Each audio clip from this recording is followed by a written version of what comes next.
Hello everyone, Arias মম চ্যানেলের তরফ থেকে সকলকে জানাই শুভ নববর্ষ। আজকের ভিডিওতে থাকছে আর্যানন্দার পয়লা বৈশাখ কাটানোর কিছু সুন্দর মুহূর্ত। কি পুজো বলে?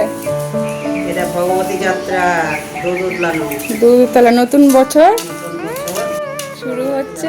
সকালবেলায় ঘুম থেকে উঠেই আমার ছোট্ট সোনা তার ঠামির সাথে বসে পড়েছে ভগবতী পুজোতে।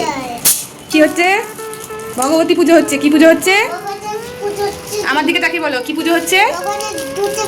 ভগবতী দুধের পুজো।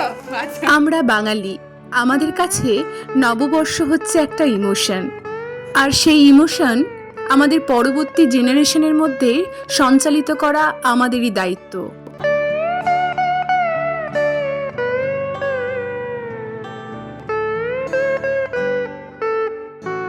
প্রথা মেনে সকাল সকাল নতুন বছরের পুজো সেরে আর্যানন্দা ঠাকুরকে ও তার ঠামিকে প্রণাম করে নতুন বছর শুরু করলো।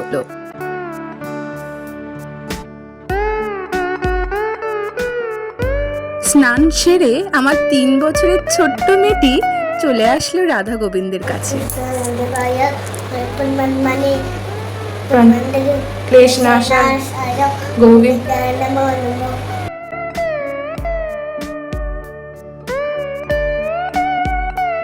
আপনি যে কোনো ধর্মেরই হন, ভক্তি নিষ্ঠা আমাদের ব্যক্তিত্বের ভিতকে আরো মজবুত করে।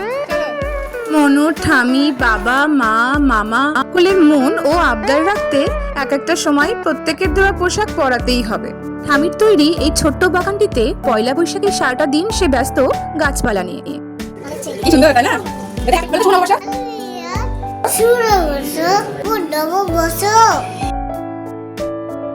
আমি অনেক ছোট থেকেই আমার মেয়েকে নিজে হাতে খাওয়া শিখিয়েছি, কিন্তু ঠামি, দিদুন এই আদরের মানুষগুলো থাকলে তখন তিনি কোনো মতেই নিজে হাতে খাবেন না।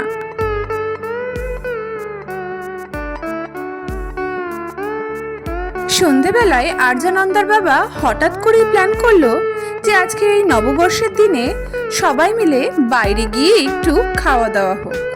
নিজের বাড়িতে তিনি হচ্ছেন মহারানী। না না, এটা সূর্যমুখী তো।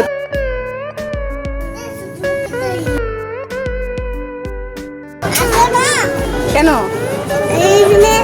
পয়লা বৈশাখ মানে নববর্ষের দিনটি সবাই মিলে আরো সুন্দরভাবে কাটাতে চলে আসলাম বাড়ির কাছেই একটি ছোট্ট রেস্টুরেন্টে। সেখানে রাত্রি ডিনারটি সেরে একটু ফটোশুট করে বাড়ি ফিরলাম। ভগবানের কাছে প্রার্থনা করি আর্যানন্দার সাথে সাথে সকলের এই নূতন বছর 1433 যেন খুব ভালো কাটুক।